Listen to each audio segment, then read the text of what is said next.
Good morning. Good morning, and welcome to St. Stephen's. I'm so glad you could be with us today. Now, as you're experiencing this experiment this summer, in which we are going through the gospel stories and trying to get a sense of the bigger picture, what is happening in the life of Jesus, what is happening in the telling of the gospel, and how we can better understand what's going on in it. So I hope that this bit of time in Scripture finds you well.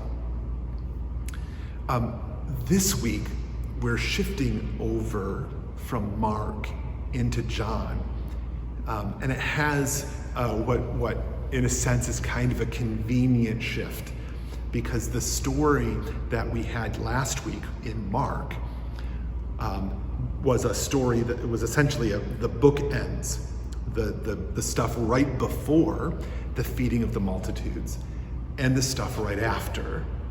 And so what was missing was this story. We sometimes call it the feeding of the 5,000, but I like feeding of the multitudes a bit better.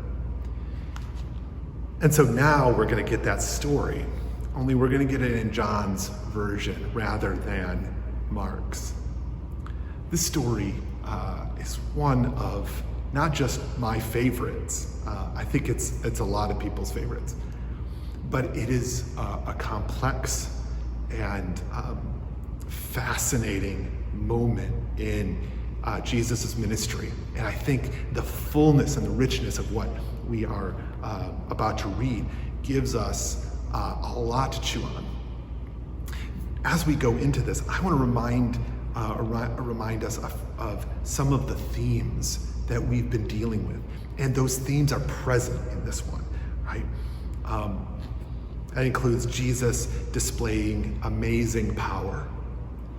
The crowds physically threaten him for their gain. And then Jesus and the disciples need regular time off. These are just a few of the ongoing themes that we've been dealing with this summer. So I want to give us, just highlight some of what we've already been talking about as we jump in. Now this is John's chapter 6, verses 1 to 21. After this, Jesus went to the other side of the Sea of Galilee, also called the Sea of Tiberias. A large crowd kept following him because they saw the signs that he was doing for the sick. Jesus went up the mountain and sat down there with his disciples. Now the Passover, the festival of the Jews, was near.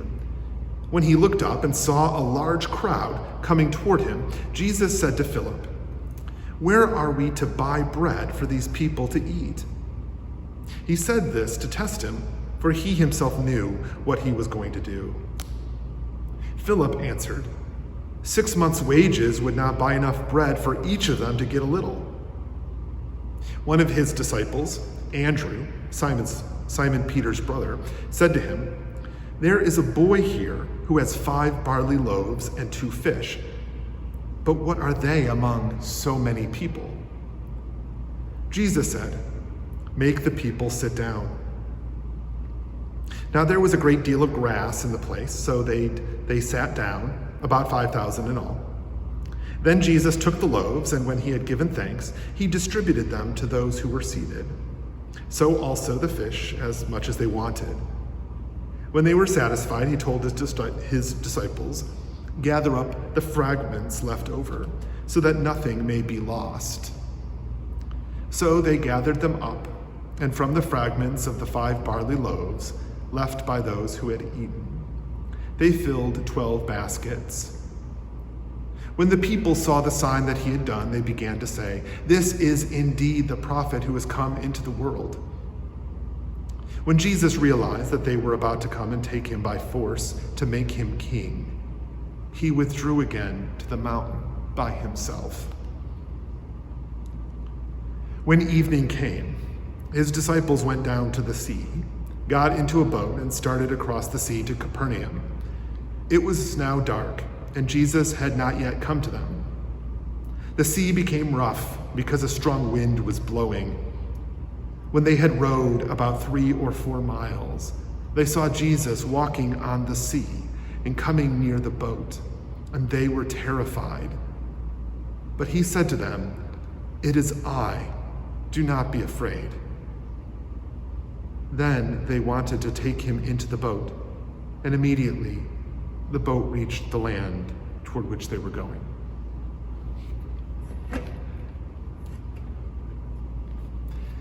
So even as we read this amazing story, which notice it has 2 miracles in that section that we're talking about, feeding multitudes and then this amazing walking on water. Those themes that we've been discussing are undeniable in this space. So one of the things that happens, and this is something that happens particularly as we keep learning about the awesome power of Jesus, a power that is beyond what people's expectations are. Because remember, this is what keeps happening. Jesus keeps defying their expectations, which at this point shouldn't be a shock. But because the thing about expectations is they create a whole worldview for us. And when someone defies expectations, it actually means moving beyond all of the capacity. And so we have to rewrite our worldview based on it. So Jesus keeps making them do that rewrite. And Jesus keeps defying what happens for them. Like, impossible things keep being made possible. Now, at some point, you and I would probably start thinking, well, why don't they get used to this? Why do they keep thinking that things are impossible? With Jesus around, don't you think they would start thinking that the impossible would become possible? And the fact that it doesn't, and they keep getting confused and surprised over and over again, should demonstrate the faulty question that we're assuming is happening here. Right? Because we keep rewriting our expectations, and we keep limiting what each other are capable of doing, let alone what God is capable of doing. So we keep setting new expectations, and they're always lower than what Jesus is capable of. So he keeps surprising them and surprising us. There's another thing about this, and part of it is the way that we center these stories. If you recall, a couple of weeks ago, we had that strange interlude in which we had a story that wasn't about Jesus, and how weird it was to read from the gospel about Jesus in which Jesus doesn't even show up at all. There's something weird about that experience. Well, now we're getting what is probably the opposite problem. We have a way in which we make all of our stories about Jesus. So as Jesus keeps defying our expectations, there's a way in which this becomes a constant story of Jesus, as opposed to what Jesus is actually trying to teach us. So in a sense, it's kind of like, I don't know if you've had this experience, but you took a class with a favorite teacher or professor, and you don't remember anything you learned in the class, you just remember that you liked the teacher. That's part of what's happening, is that that teacher would feel like he or she has failed you. Because the point of taking the class wasn't to be with the teacher. Though, truly and importantly, it actually is. But the teacher is trying to teach you something. And if you are spending your time fixated on the teacher and the teacher's skill and mastery and knowledge, and not on learning yourself, right, you're clearly missing something. I think this is one of those perfect moments in terms of a story that helps uncover this thing that we do, in which we fixate on the power of Jesus when it isn't actually anything about Jesus. Actually, this isn't a story about Jesus, right? Even though he's the central figure, because Jesus is constantly opening our eyes to what God is doing in our midst. So the purpose isn't for us to stare at Jesus. Our purpose is to see God and what God is up to. And one of the most powerful things about the story, the feeding of the multitudes, and it's a little bit different in each of the Gospels. There's a slight difference in the way that they're told. But one of the important elements of this is that Jesus alone does not feed thousands of people. The disciples do. They get the food there, right? In this version, Jesus is distributing the food, but in the synoptics, the disciples distribute the food. They collect the remainder, and there's enough baskets for each of the 12 to have food for the journey, more that they can give. It is entirely situated around a collaboration. It's not the power of Jesus alone.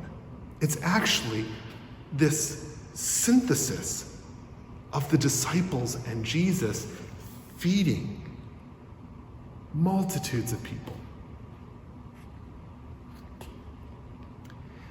Then we get the vision of, another misplaced sense of authority, sense of understanding and power.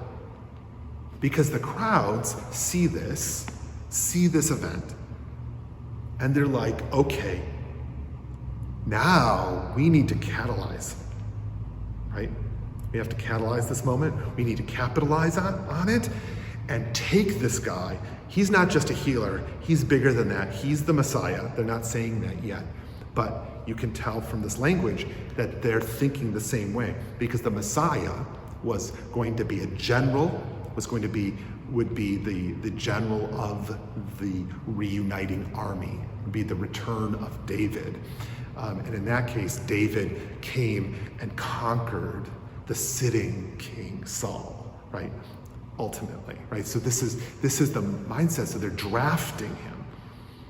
So it's not, there's a sense in this. I think we could easily see this as sometimes you see this happen in politics, where there's this sort of draft of this popular figure to run for president, right?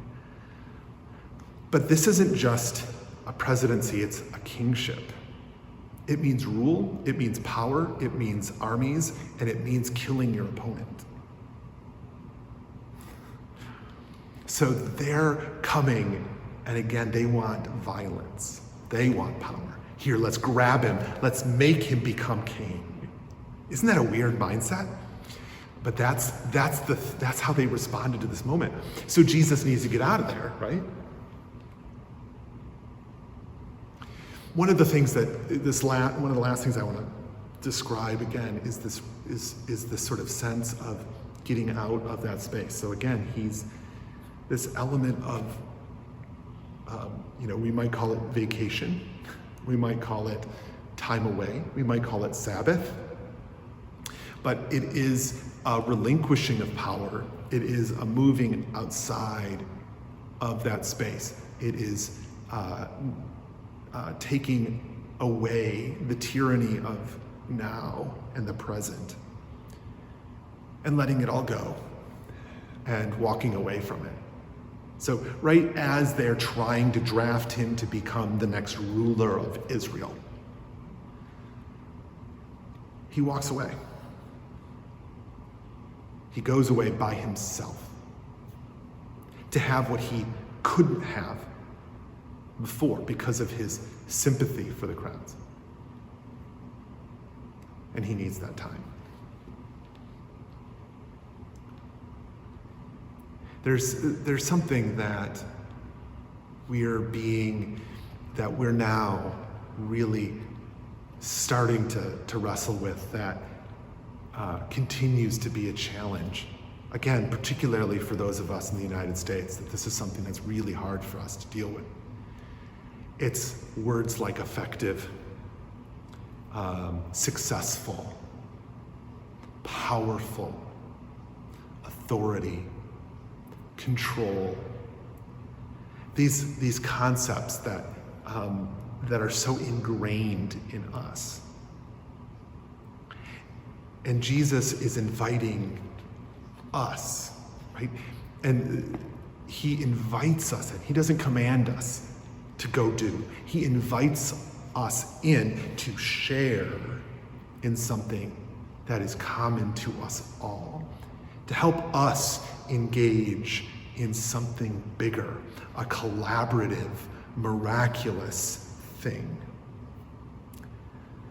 So I invite us to sit in this tension today, to sit in this vision that Jesus has, that helps, that puts pressure on that love of power when it is someone else, that we could draft a king, right? That mindset that would let us have someone else worry about our things, worry about our life, worry about all of that stuff, right? It's a powerful incentive. And then to take in this collaborative sense, not with the pressure on your neighbors, whether or not they're doing their part, but from a place of generosity that is understanding that we're trying to learn something weird and different here, that there is something that Jesus is inviting us into. It isn't everything we anticipated. It's something very different. It's a different kind of power. It's a different kind of authority. It's a different kind of control. It's a different kind of community. It's a different kind of healing. It's a different kind of relationship with your neighbors. That's present in all of this. Well, I hope that you have a blessed day, and may God's peace be with you.